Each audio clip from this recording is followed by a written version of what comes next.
We're talking about the Nigeria tax bills, and my guest is Senator representing Abia North Senatorial District, Orji Uzor Kalu. Senator, before we went on break, you identified the fact that as a manufacturer, a whole lot goes in, and especially marrying that with politics. How do we create a balance? Where do we draw the line, with politicians who appear to act always like Oliver Twist, always wanting more and more? No. I'm not being a politician when I said as a manufacturer.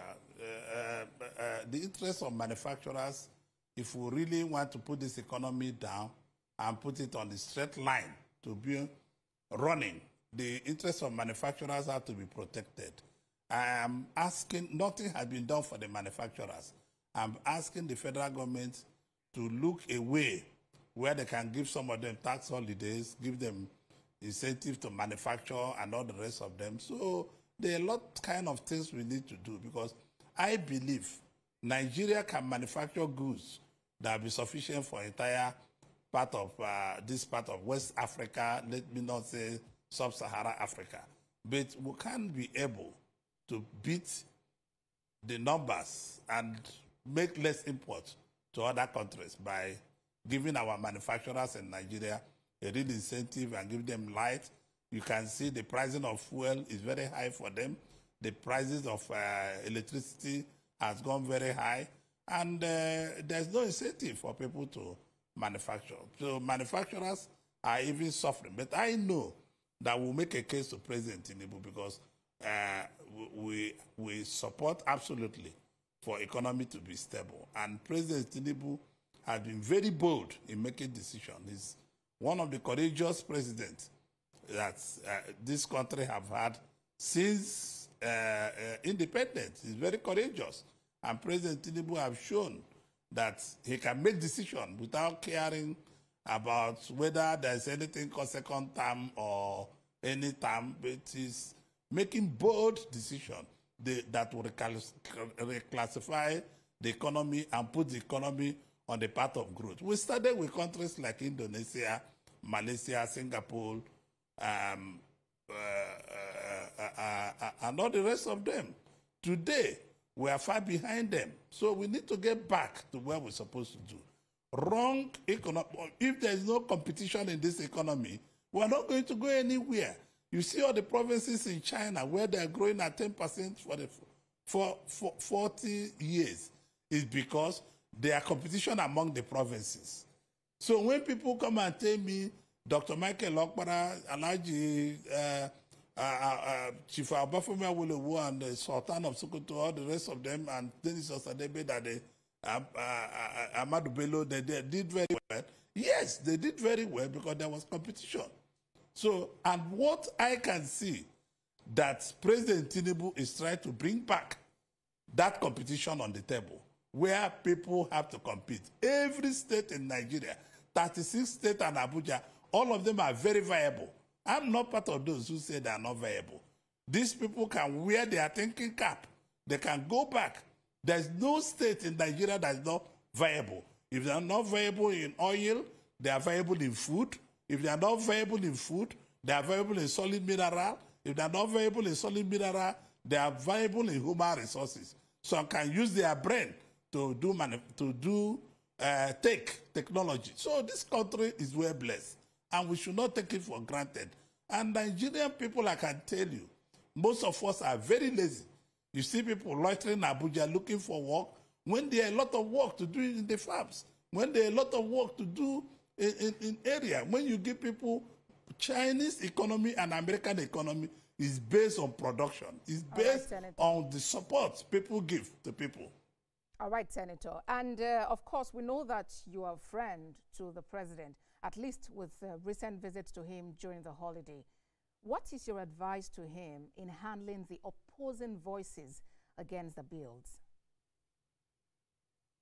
No, president is doing what the president should do. He's doing negotiation with them, and there are a lot of backdrop discussions going on, and the president is not keeping quiet. He's behaving what a democratic president should do. For instance, you see what the governors have done, and I'm sure he had talked to some Muslim ulamas in last year. He's been able to talk to some leaders of all kinds of leaders. He's speaking to them collectively and individually. So there's a lot of discussion, background discussion going. But I'm also to tell you that the Senate, through the Senate President, committed this bill to public hearing, which is the evidence of that the law is on. Let people come and say the pros and the cons of the bill. We respect every opinion. We respect everybody who has anything to say by this bill. But I want to say that we cannot totally allow just because we are producing to take everything. So the governors have started on good notes. It's a continuous discussion. What I'm saying now, I might come on the floor of the House. The senators might say that what the governors are looking for is not visible. It's possible. It's going to go by the vote in the House of Rep and the Senate. I hear your point, Senator, and of course, a lot still lies on the table of the lawmakers. But let's talk about the state of the economy. We are talking, there are reports about the NCC approving the request by telcos for, an increase in tariff to about 50%. What is your take about that? Well, everybody is asking for increase. There's nobody that is not asking for increase in Nigeria. The take is that we should start being, as a country, as people, we should start being disciplined.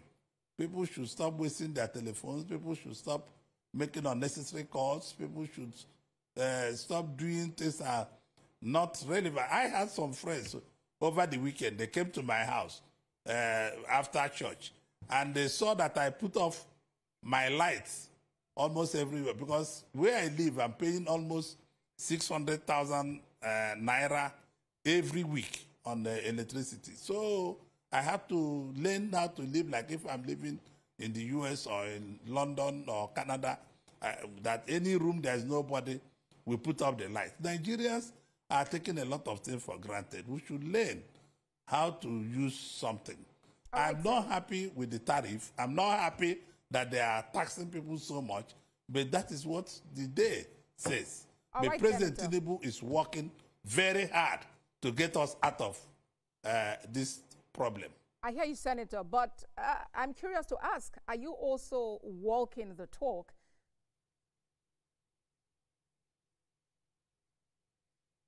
Are you also I'm walking not hearing the talk? you, please. I'm asking about whether you are also walking the talk of cutting back or cutting down on, some of these excesses that you have put in. Sure, I'm doing it. People see me now on commercial flight. I've dropped my private jet. I'm not using it, and I'm flying commercial plane. I'm putting off lights in my house. I'm putting off most air conditioners in my house. I'm using more or less fuel. I'm going on less. The president directed the ministers to go with 3 cars. I'm using less cars to move around. I dropped some of my aides not to follow me around when it's not necessary. So this is what we are saying. Nigerians should know how to start managing what we have. Senator representing Abia North Senatorial District, Senator Orji Uzor Kalu, thank you very much for your time on the program today. Thank you. Well, that's our program. Watch a repeat broadcast at midnight and at 6 a.m. I am Abosadi Adeniraduremi.